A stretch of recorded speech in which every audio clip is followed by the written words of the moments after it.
رسول پاک کے ہے بے شمار معجزے، انہی میں ایک معجزہ، انہی میں ایک معجزہ میرا رضا میں۔ حضرت عائشہ صدیقہ رضی اللہ تعالیٰ عنہا ام المومنین، ہماری بھی ماں ہے اور آپ کی بھی ماں۔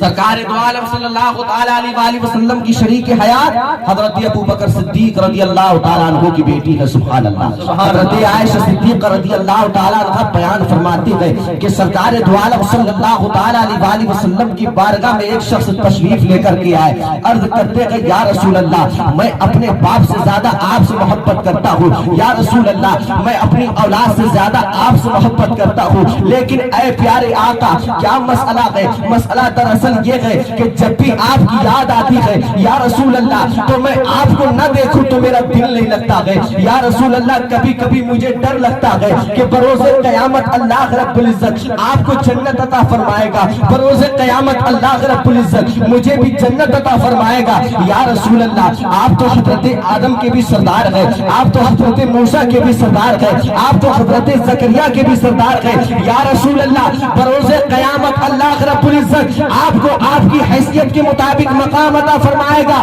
یا رسول اللہ میرا مرتبہ تو ابو بکر و عمر کے برابر بھی نہیں ہے، یا رسول اللہ میں اللہ رب العزت مجھے نیچا درجہ عطا فرمائے گا۔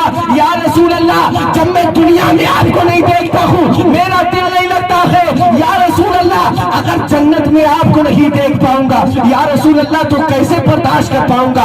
اے میری ملت کے نوجوانوں توجہ کرنا، فوراً رب کا فرشتہ حاضر ہوتا ہے، اللہ رب العزت نے ارشاد فرمایا اے جبریل میرے محبوب کو بتا دے کہ وہ اپنے امتی سے کہہ دے من یطع اللہ والرسول فاولئک مع الذین انعم اللہ علیہم من النبیین والصدیقین والشہداء والصالحین، کہ اپنے امتی سے میرا محبوب کہہ دے جو اللہ اور اس کے رسول کا فرما بردار ہے اس کا حشر جو ہے وہ صالحین کے ساتھ ہوگا، حشر ان کے ساتھ ہوگا جس پر اللہ نے انعام فرمایا۔ تو اللہ اس کے رسول کا فرما بردار ہے، اس کا حشر کس کے ساتھ ہوگا؟ جس پر اللہ رب العزت نے نام فرمایا ہے، اور جس پر اللہ نے نام فرمایا ہے وہ لوگ کون ہیں؟ اللہ ارشاد فرماتا ہے من النبیین والصدیقین والشہداء والصالحین، وہ نبیین ہیں، صدیقین ہیں، شہداء اور صالحین۔ الحمدللہ ہم سب کے سب سرکار دو عالم صلی اللہ تعالیٰ علیہ وسلم سے محبت کرنے والے ہیں، سبحان اللہ۔ ایک مقام پر سرکار نے ارشاد فرمایا المرء مع من احب، یعنی انسان کا حشر اس کے ساتھ ہوگا جس سے وہ دنیا کے اندر محبتیں کیا کرتا تھا، سبحان اللہ، جس سے وہ دنیا کے اندر محبتیں کیا کرتا تھا۔ اب میری ملت کے نوجوانوں توجہ کرنا، جو دنیا کے اندر جس سے محبت کرے گا بروز قیامت اس کا حشر اسی کے ساتھ ہوگا۔ مسئلہ بالکل حل ہو گیا، ابو بکر کا چاہنے والا ابو بکر کے ساتھ ہوگا، عثمان کا چاہنے والا عثمان کے ساتھ ہوگا، علی کا چاہنے والا علی کے ساتھ ہوگا، فاروق کا چاہنے والا فاروق کے ساتھ ہوگا۔ میری ملت کے نوجوانوں غوث اعظم کا چاہنے والا غوث اعظم کے ساتھ ہوگا، اور سرکار خواجہ غریب نواز کا چاہنے والا خواجہ غریب نواز کے ساتھ۔ بے شک سبحان اللہ، بے شک سرکار خواجہ غریب نواز کا چاہنے والا۔ ایک واقعہ میں بتاؤں آپ کے مرید کی کیا شان، اللہ اکبر۔ آپ کے خلیفہ ہیں بختیار کاکی، اور بختیار کاکی کے جو مرید اور خلیفہ ہیں ان کا نام ہے نظام الدین محبوب الہی۔ کتنے لوگ جانتے ہیں؟ ہاتھ اٹھا کر بتائیں، نظام الدین دہلوی محبوب الہی کو کتنے لوگ جانتے ہیں؟ ماشاءاللہ جانکار لوگ۔ اللہ رب العزت انہیں سلامت رکھے، اللہ رب العزت انہیں ہمیشہ سلامت رکھے، اور جو ہے سب کو جو لوگ نہیں جانتے گئے تو اللہ رب العزت خواجہ نظام الدین محبوب الہی کے روضے کا سب کو دیدار کرا دے، آمین۔ خواجہ نظام الدین محبوب الہی کی بارگاہ میں 3 کلندر آئے، اور کلندروں نے آنے کے بعد میں کہا حضور ہمیں بھوک لگی ہے، کھانا کھلائیے۔ اللہ، خواجہ نظام الدین نے اپنے مرید کو حکم دیا کہ جائیے ان کے لیے کھانا تیار کیجیے۔ کھانا تیار کیا گیا، خواجہ نظام الدین نے کلندروں کے سامنے جب کھانا رکھا تو اس میں سے ایک نے اٹھایا اور کھانے کو پھینک دیا، کہا یہ کھانا میرے مطلب کا نہیں، اس سے اچھا لے کر کے آئیے۔ محبوب الہی نے حکم دیا کہ جائیے کھانا لے کر کے آئیے، اس سے اچھا کھانا لے کر کے آئیے۔ پھر اچھا کھانا لے کر کے آیا گیا، پھر اس نے کھانا کھانا اٹھایا پھینک دیا. اللہ اکبر. ایک اللہ کے ولی کو جب جلال آیا تو گردن پکڑ لیا. گردن پکڑنے کے بعد میں کہا سن, یہ کھانا اس سے اچھا نہیں تھا کہ جو تو نے راستے میں کھایا تھا, یعنی جو تو راستے میں کھانا کھا کے آیا تھا, یہ کھانا اس سے اچھا ہے. اچھا, راستے کے اندر انہوں نے کیا کھایا؟ اللہ اکبر. میری ملت کے نوجوانوں, یہ 3 دن کے بھوکے اور پیاسے تھے. راستے میں جب انہیں کچھ کھانے کو نہیں ملا تو انہوں نے ایک مرے ہوئے بیل کو کھایا جس کے اندر کیڑے پڑے ہوئے تھے. اللہ اکبر. خواجہ نظام الدین محبوب الہی فرماتے ہیں یہ کھانا اس کھانے سے اچھا ہے جو تم کھانا راستے کے اندر کھا کے آ رہے ہیں. یہ اللہ کا ولی ہے جو دل کے حالات کو جانتا ہے. اس لیے علماء فرماتے ہیں کہ جب اللہ کے ولی کی بارگاہ میں جاؤ تو دل سنبھال کر کے بیٹھو, اور جب علماء کی بارگاہ میں بیٹھو تو اپنی زبانوں کو سنبھالو. جب علماء کی بارگاہ میں بیٹھو تو اپنی زبانوں کو سنبھال کر بیٹھو. حضرت ابوبکر صدیق رضی اللہ تعالیٰ عنہ, سرکار دو عالم صلی اللہ تعالیٰ علیہ وسلم نے ارشاد فرمایا ابوبکر کو بلایا جائے. حضرت ابوبکر سرکار کی بارگاہ میں حاضر ہوئے. حاضر ہونے کے بعد میرے سرکار نے ارشاد فرمایا ابوبکر یہ انگوٹھی لو, اس انگوٹھی پر لا الہ الا اللہ لکھوا کر لاؤ. سبحان اللہ. حضرت ابوبکر صدیق رضی اللہ تعالیٰ عنہ سے کہا کہ اے ابوبکر یہ انگوٹھی لے کر چلے جاؤ, اور جانے کے بعد اس انگوٹھی پر لا الہ الا اللہ لکھوا کر لانا. اے میری ملت کے نوجوانوں توجہ کرنا. حضرت ابوبکر صدیق رضی اللہ تعالیٰ عنہ گئے. جانے کے بعد میں آپ نے انگوٹھی پر لکھوایا لا الہ الا اللہ محمد رسول اللہ. اب سرکار کی بارگاہ میں حاضر ہوئے. حاضر ہونے کے بعد میں انگوٹھی کو پیش کر دیا تو اس پر دیکھا کہ لا الہ الا اللہ محمد رسول اللہ, اور ساتھ میں ابوبکر صدیق کا نام بھی لکھا ہوا ہے.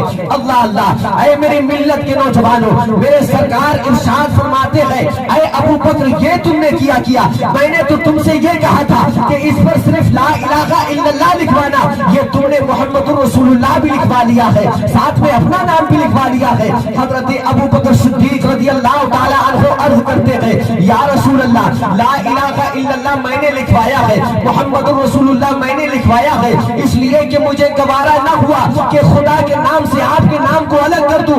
یا رسول اللہ لیکن میرا نام کس نے لکھ دیا؟ یا رسول اللہ یہ مجھے پتا نہیں ہے. اللہ اکبر. فوراً رب کا فرشتہ حاضر ہوتا ہے.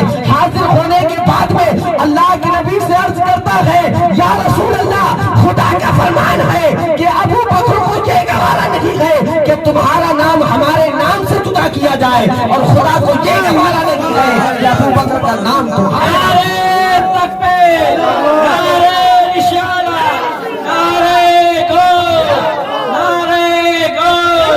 ہمارے نبی کی ہے یہ شان. عشق محبت, عشق محبت, عشق محبت, عشق محبت. نعرہ تکبیر. یہ ہے حضرت ابوبکر صدیق رضی اللہ تعالیٰ عنہ کا عشق. یعنی حضرت ابوبکر صدیق کو یہ گوارا نہیں ہے, حضرت ابوبکر صدیق کو یہ گوارا نہیں کہ خدا کے نام سے جدا ہو کر میرے نبی کا نام لکھا جائے, اور اللہ رب العزت کو یہ گوارا نہیں ہے کہ نبی کے نام سے جدا ہو کر ابوبکر کا نام لکھا جائے. اور جب نبی کریم صلی اللہ تعالیٰ علیہ وسلم کا جو عاشق ہوگا وہ کبھی نمازوں کو چھوڑے گا, کبھی نمازوں کو نہیں چھوڑے گا. وہ کبھی چوراہے پہ کھڑے ہو کر کے گالیاں دے گا, وہ کبھی چوراہے پہ کھڑے ہو کر گالیاں نہیں دے گا. اے میری ملت کے نوجوانوں توجہ کرنا. آج ہم یہ سمجھتے ہیں کہ ہو سکتا ہماری پیدائش کا کوئی مقصد نہ ہو. عزیزان ملت اسلامیہ, آپ دنیا کی کسی بھی چیز کی طرف توجہ کر لیجئے, ہر کسی نہ کسی چیز کی پیدائش کا کوئی نہ کوئی مقصد ہے. یہ جو بلب جل رہا ہے اس کے بھی بنانے کا کوئی نہ کوئی مقصد ہے. اسے فضول میں نہیں بنایا گیا ہے.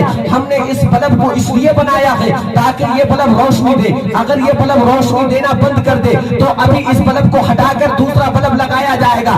اگر یہ مائک بولنا بند کر دے تو اس مائک کو ہٹا کر دوسرا مائک لگایا جائے گا. اے میری ملت کے نوجوانوں توجہ کرنا.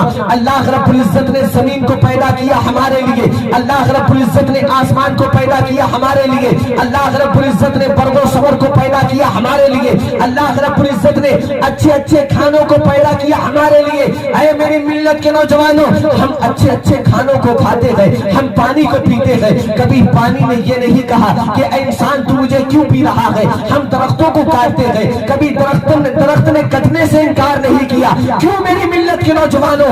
اس کی وجہ یہ ہے، یہ درخت جانتے ہیں کہ اللہ رب العزت نے مجھے انسان کے لیے بنایا ہے، یہ آسمان جانتا ہے اللہ رب العزت نے مجھے انسان کے لیے بنایا ہے، یہ زمین جانتی ہے اللہ رب العزت نے مجھے انسان کے لیے بنایا ہے۔ لیکن بڑے افسوس کی بات یہ ہے، آج انسان بھولا ہوا ہے کہ مجھے اللہ نے کس لیے بنایا ہے۔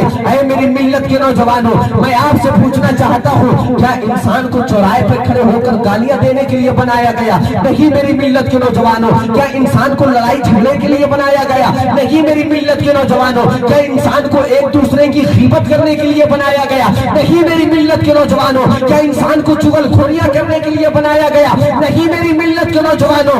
آئیے اس قرآن سے پوچھتے ہیں جو قرآن تمہاری ہدایت کے لیے آیا ہے، اس قرآن سے پوچھتے ہیں جو قرآن میری ہدایت کے لیے آیا ہے۔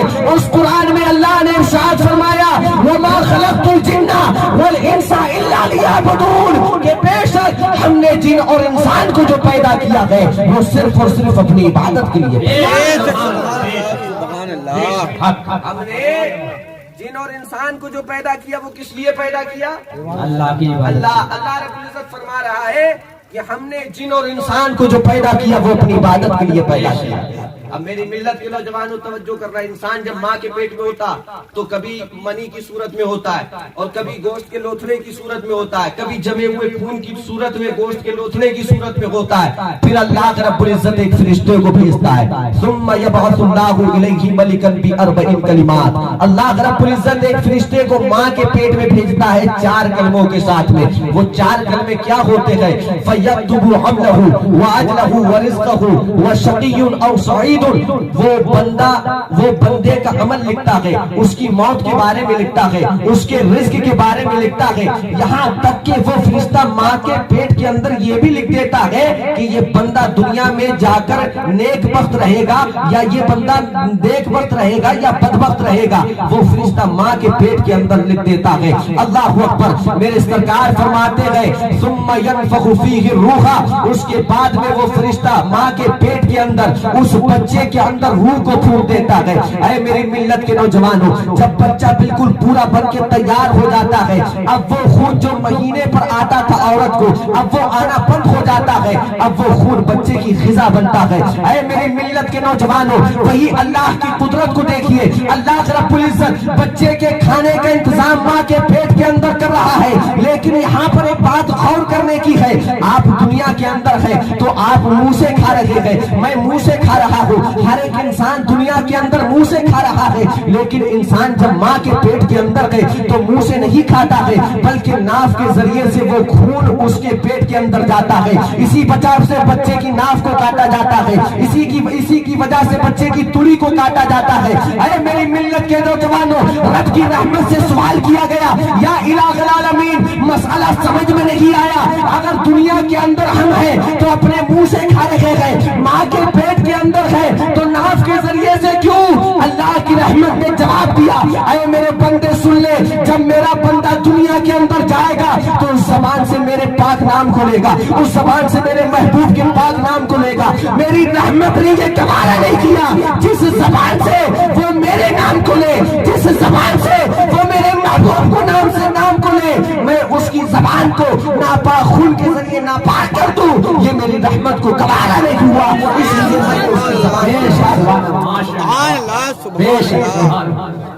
اس کی زبان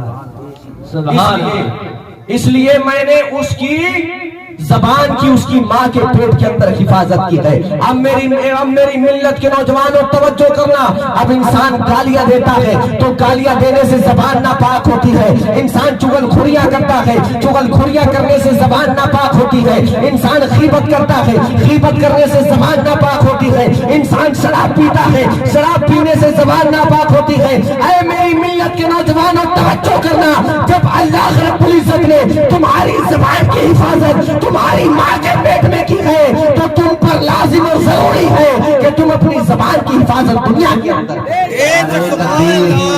نعرہ تکبیر، نعرہ رسالت، نعرہ رسالت، مسلک اعلی حضرت، مسلک اعلی حضرت، بستی بستی قریہ قریہ، بستی بستی قریہ قریہ، حضرت علامہ مولانا اسلام رضا صاحب قبلہ، نعرہ تکبیر، نعرہ رسالت، مسلک اعلی حضرت۔ ضروری ہے کہ نہیں؟ اللہ رب العزت نے ہماری زبان کی حفاظت ہماری ماں کے پیٹ کے اندر کی ہے، تو ہم پر یہ لازم اور ضروری ہے کہ ہم دنیا کے اندر اپنی زبان کی حفاظت کریں۔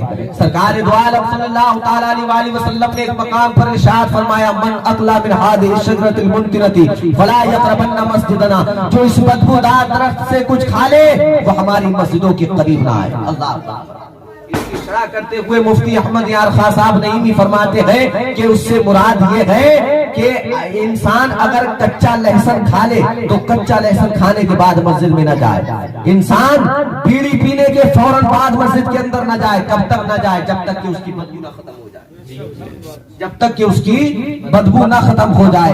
عزیزان ملت اسلامیہ، بیڑی کی بدبو دائمی نہیں ہے، یعنی ہمیشہ باقی رہنے والی نہیں ہے۔ اگر آپ چاہیں تو اسے کلی کرنے کے بعد میں ختم کر سکتے ہیں، سمجھ رہے ہیں؟ یا اور کوئی ایسی چیز کھا لے جس سے بدبو چلی جاتی ہے، ختم کر سکتے ہیں۔ ایک حدیث پاک میں سرکار نے ارشاد فرمایا، اذا کذب العبد تباعد عنه الملك میلا من نتن ما جاء به، جب بندہ جھوٹ بولتا ہے تو اس کے جسم سے، اس کے منہ سے ایسی بدبو نکلتی ہے کہ فرشتے 1 میل دور چلے جاتے ہیں۔ اللہ، اور جھوٹ کی بدبو یہ دائمی بدبو ہے، تب تک ختم نہیں ہوگی جب تک کہ انسان توبہ نہ کر لے، تب تک جھوٹ کی بدبو جو ہے وہ ختم نہیں ہوگی۔ اب میری ملت کے نوجوانوں توجہ کرنا، اللہ کے رسول نے اس بدبو کے تعلق سے ارشاد فرمایا جو کلی کے ذریعے ختم کی جا سکتی ہے کہ میری مسجد کے قریب نہ آنا، سرکار مالک و مختار ہے۔ اے میری ملت کے نوجوانوں، آپ بتائیے اگر بروز قیامت سرکار کا یہ اعلان ہو جائے کہ جو دنیا میں گالیاں دیتے تھے وہ ہماری جنت کے قریب نہ آئے، جو دنیا میں چغل خوریاں کرتے تھے وہ ہماری جنت کے قریب نہ آئے، جو دنیا میں جو ہے غیبت کیا کرتے تھے وہ ہماری جنت کے قریب نہ آئے، جو دنیا میں جھوٹ بولا کرتے تھے وہ ہماری جنت کے قریب نہ آئے۔ اے میری ملت کے نوجوانوں، میں آپ سے پوچھنا چاہتا ہوں، اگر بروز قیامت سرکار نے ہمیں ٹھکرا دیا تو آپ بتائیے کون سا ایسا دامن ہے کہ جس دامن میں جا کر کے ہم چھپ سکتے ہیں؟ کون سا ایسا دامن ہے جو ہمیں اپنے دامن کے اندر بنا دیتا ہے؟ کوئی دامن ہے ایسا؟ کوئی دامن ایسا نہیں۔ اس لیے عزیزان ملت اسلامیہ، اللہ سے یہی دعا کیجئے کہ پروردگار عالم ہم سب کو نیک وقت بنائے، پروردگار عالم ہم سب سے وہ کام لے کہ جس میں اللہ رب العزت کی رضا ہو، کبھی ہم سے وہ کام نہ لے کہ جس میں اللہ رب العزت کی ناراضگی ہو۔ اے میری ملت کے نوجوانوں، توجہ کرنا، حضرت ابراہیم بن ادھم رضی اللہ تعالیٰ عنہ بہت بڑے اللہ کے ولی، حضرت ابراہیم بن ادھم بیان فرماتے کہ جن دنوں ہم دمشق کی جامع مسجد کے اندر موجود تھے، دمشق کی جامع مسجد کے اندر ہم نے عشاء کی نماز پڑھی، عشاء کی نماز پڑھنے کے بعد میں ہم وہی جامع مسجد کے اندر رک گئے۔ جب رات کا تھوڑا سا حصہ گزرا تو اللہ رب العزت کے فرشتے آسمان سے نازل ہوئے، آسمان سے نازل ہونے کے بعد میں فرشتوں نے کہا کہ مجھے یہاں پر انسان کی خوشبو آ رہی ہے۔ دوسرے فرشتے نے کہا ہاں یہاں پر ابراہیم بن ادھم موجود ہیں۔ اللہ اکبر۔ پھر فرشتہ کہتا ہے کہ وہی ابراہیم بن ادھم جو کہ بلخ کے رہنے والے تھے، بلخ کے بادشاہ تھے، کہا ہاں وہی ابراہیم بن ادھم جو کہ بلخ کے بادشاہ تھے۔ فرشتے نے کہا بڑے افسوس کی بات، انہوں نے اللہ کی رضا کے لیے بڑی نمازیں پڑھی، انہوں نے اللہ رب العزت کی رضا حاصل کرنے کے لیے بڑی عبادت اور ریاضتیں کی، لیکن بڑے افسوس کی بات، اللہ رب العزت کی رضا کے لیے عبادت اور ریاضت تو کرتے رہے، ایک خطا ان سے ایسی ہو گئی کہ اللہ رب العزت نے ان سے ان کا مرتبہ ولایت چھین لیا۔ اے میری ملت کے نوجوانوں، وہ فرشتہ پوچھتا ہے کہ آخر ان سے کون سی ایسی غلطی ہو گئی، آخر ان سے کون سی ایسی خطا ہو گئی کہ جس کی وجہ سے اللہ رب العزت نے ان سے ان کا مرتبہ ولایت چھین لیا۔ اے میری ملت کے نوجوانوں، وہ فرشتہ بیان کرتا ہے، وہ اللہ رب العزت کا فرشتہ کہتا ہے کہ جن دنوں حضرت ابراہیم بن ادھم دمشق کے اندر رہتے تھے، یعنی بصرہ کے اندر موجود تھے، تو آپ نے بصرہ کے اندر ایک کھجور والے